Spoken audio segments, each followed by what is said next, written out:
গ্রামের এক ছোট্ট কুঁড়ে ঘরে বাস করত রাজিয়া। রাজিয়ার স্বামী ছিল মজিবর, একজন দিনমজুর। ২ ছেলে, ১ মেয়েকে নিয়ে তার ছোট্ট সংসার। সংসারটা ছিল খুব সুখের। তবে সুখের সেই দিনগুলো ছিল খুবই অল্প দিনের। হঠাৎ একদিন কাজের দুর্ঘটনায় মারা যান মজিবর, রাজিয়ার স্বামী। আকাশ ভেঙে পড়ে রাজিয়ার মাথায়।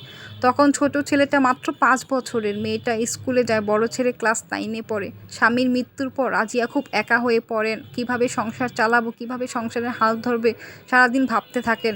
স্বামীর মৃত্যুর পর রাজিয়া অন্যের বাসায় কাজ করতে শুরু করেন, ক্ষেত খামারে খাটেন। একদিন ক্ষেত খামারে কাজ করতে গিয়ে রাজিয়ার হাতটা ভেঙে যায়। সেই ভাঙা হাতটা নিয়েও সংসারের হাল ছাড়েনি। সন্তানদের মানুষ করবে, এটাই ছিল তার স্বপ্ন।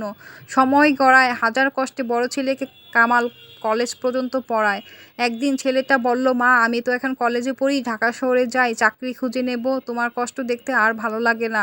রাজিয়া চোখের পানি মুছে বলল, ঠিক আছে বাবা, যাস, আল্লাহ তোর সহায় হন, শুধু বাবা আমাকে ভুলে যাস না রে।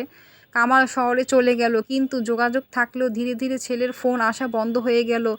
অন্যের কাছ থেকে শুনতে পেল কামাল ঢাকা শহরে গিয়ে একটা মেয়েকে ভালোবেসে বিয়ে করে ফেলেছে এবং ভালো চাকরিও পেয়েছে। কিন্তু বিয়ে করে ফেলে মায়ের খোঁজখবর আর রাখে না। রাজিয়া একা হয়ে পড়েন। ছোট্ট ছেলেটা হাসানকে কাজে লাগিয়ে দিল। অসুস্থ হয়ে পড়ল রাজিয়া। তারপরও রাজিয়া অন্যের বাসায় কাজ করতে থাকে। একদিন একটা মেয়ের বিয়ের সম্বন্ধ আসে। যৌতুকের জন্য মেয়ের বিয়েটাও ভেঙে গেল। একদিন বাড়ির উঠোনে বসে রাজিয়া কাঁদলেন। পাশের বাড়ির এক বয়স্ক চাচা এসে জিজ্ঞাসা করল, কান্দোস কেন রে মা?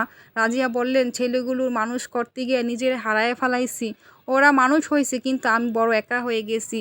একজন মায়ের ভালোবাসা নিঃস্বার্থ, কিন্তু সন্তানদের উচিত যতই বড় হোক না কেন মায়ের, জন্মদাত্রী মাকে ভুলে না যাওয়া। কারণ মা কষ্টে হাসে,